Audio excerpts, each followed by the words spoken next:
So it's Sunday, walking to the donut shop. I got work in about an hour.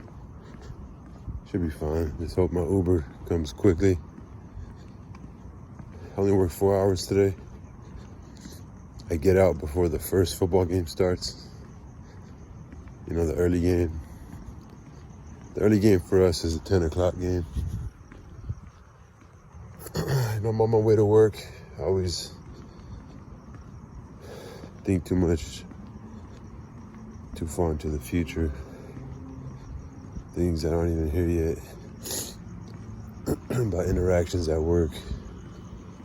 With co-workers, with superiors, with customers. So maybe I should fall back. Look, I found $10 on the floor. What the fuck? I found $10 on the floor, bro. Check it out. No way.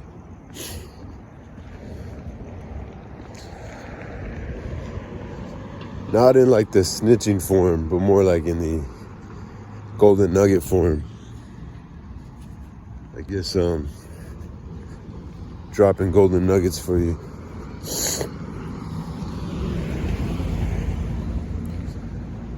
I guess Mother Nature blessed me for blessing you guys. Insane, I found $10 right now. Shut up, dogs. We gotta make this quick because I am overloaded on my phone.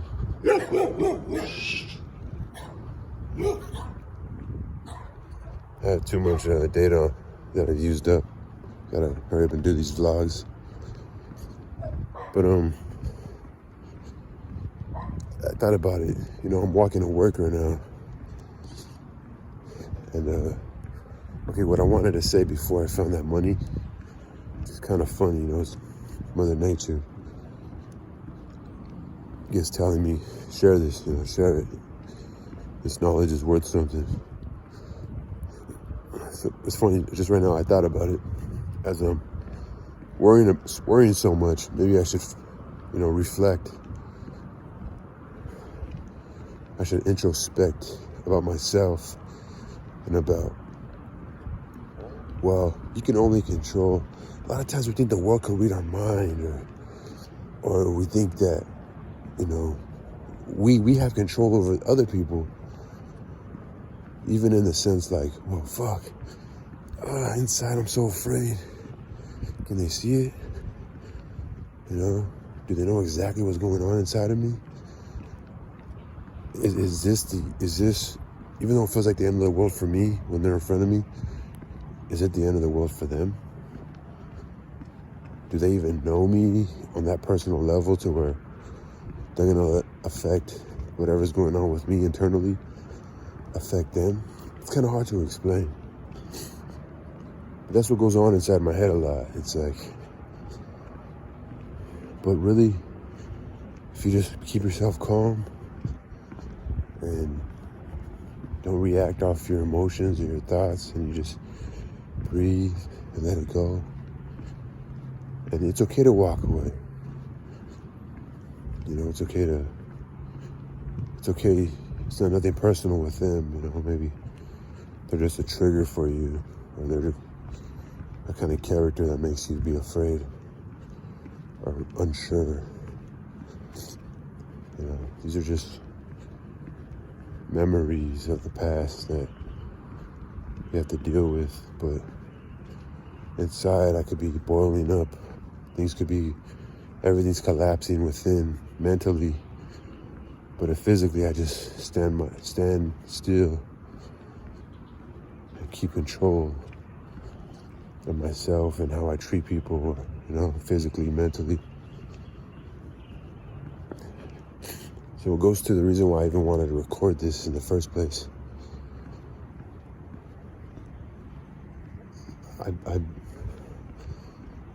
Because I was like, oh, my coworkers, they hate me. Fuck, my fucking superiors hate me. Just like, fuck. I always put thoughts in other people's heads about myself. Like, they think I'm weird, or they think this about me. Even if they do, who gives a crap, you know?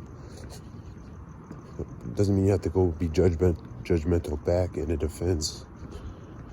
Kind of just show people love and mercy. Sometimes not even for their sake, but for your own sake, you know, for your own conscience, for your own values and morals. But then I thought about this, well, in a world that's so bad, you know, in a world where people sell drugs and don't give a fuck about somebody else, or they fucking kidnap people and murder people, in a world that's full of war, and people that pimp people out, and fucking affect the minds of our children, affect them physically, you know, manipulation and control, and, you know, obviously horrific sexual things that they do to people and to our young children.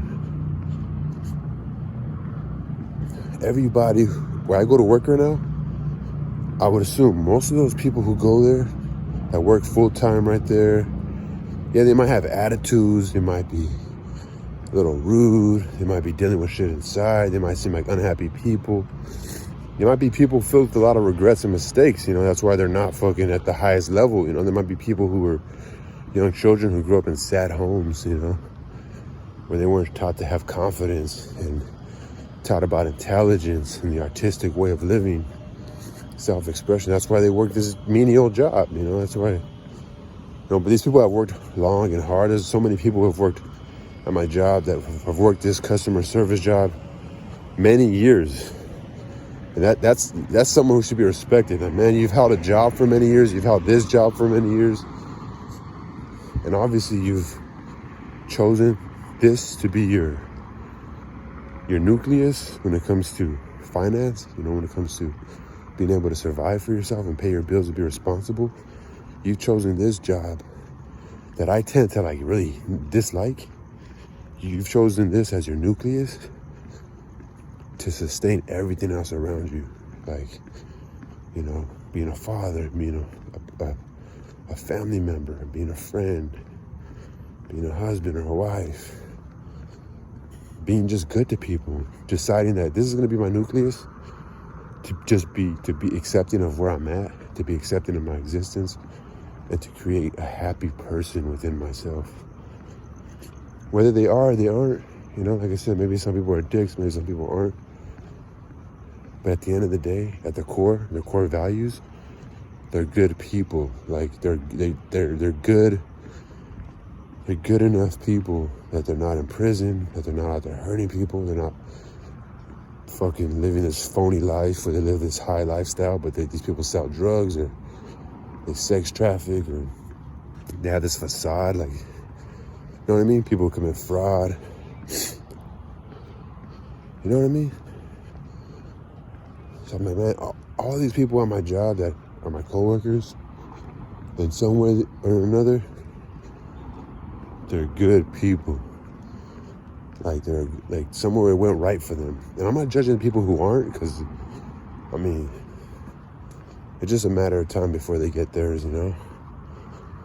But the thing is that these people that I work with, you know, we might look stupid with that apron on. We might like not look the most respectable.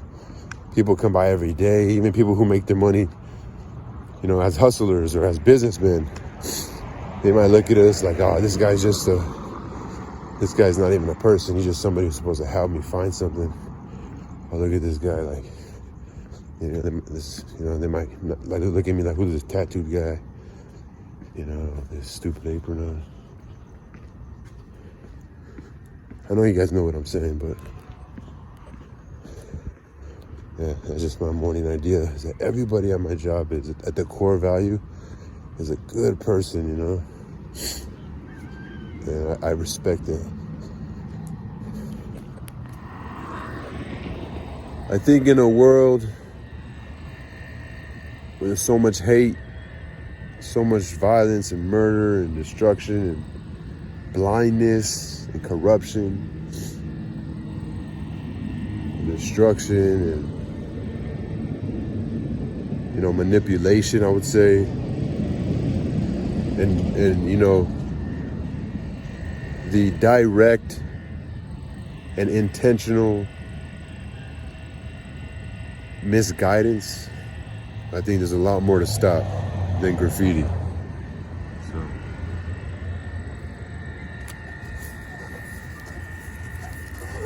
Message from Super. So.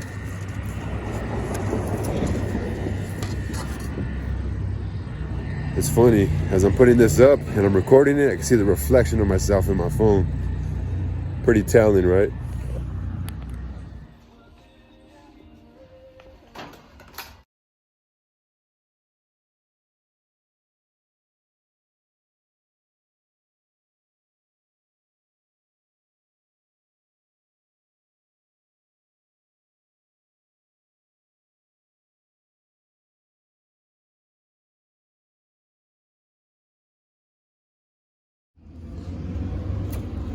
Just went off of work already. It's not even 10. I mean, it's not even 10:30.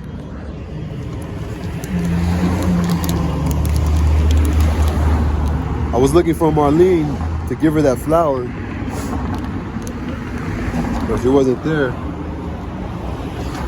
I need to start wearing some wife beaters now. It just actually looks kind of attractive to a female. You know what I mean? When she sees a clean wife beater underneath. It's funny, everybody knows it as a wife beater. As soon as I walked into Target, I was like, Miss, where your wife beaters at? She's like, if we have any, it'll be over there. They're always throwing away flowers at Home Depot. I went to the back where we take all the trash. And one of the really cool, nice, older women that I work with, she was like taking some flowers to leave at her desk. I was like, I'm gonna take a rose. She's like, don't take all of them. Because there was like a whole bouquet of roses. I just took one, the best one. I was gonna give it to Marlene. And then there was another beautiful, she's like the security, but she got a shiny ass like engagement ring on her finger. So she's beautiful though. She's just like Marlene, dude. She has a body, man. She has a juicy booty, man. I told you, you look nice today, like always. Anyway, I'm gonna keep the rose, I guess. Peace. People are fucking tripping today, bro.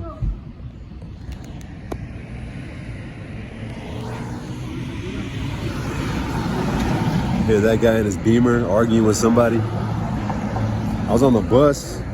Some fucking drug addict girl. I guess it's like her fucking drug addict boyfriend. She like forced him to get off the bus. She's screaming at him. Like, you fucking bitch, don't do this to me. Like fucking crazy. Like, I thought he was about to hit her. She started like trying to hit him, and she was screaming for him to get off the bus. Get off the fucking bus!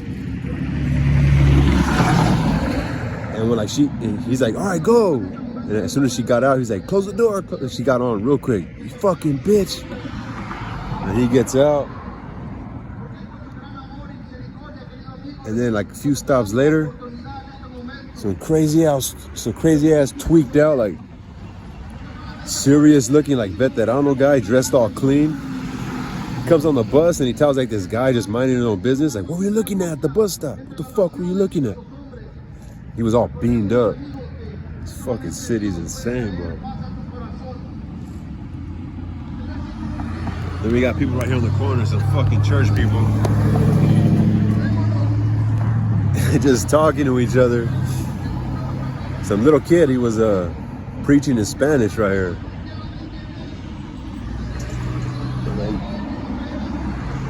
They're just like preaching now, like out loud, you know?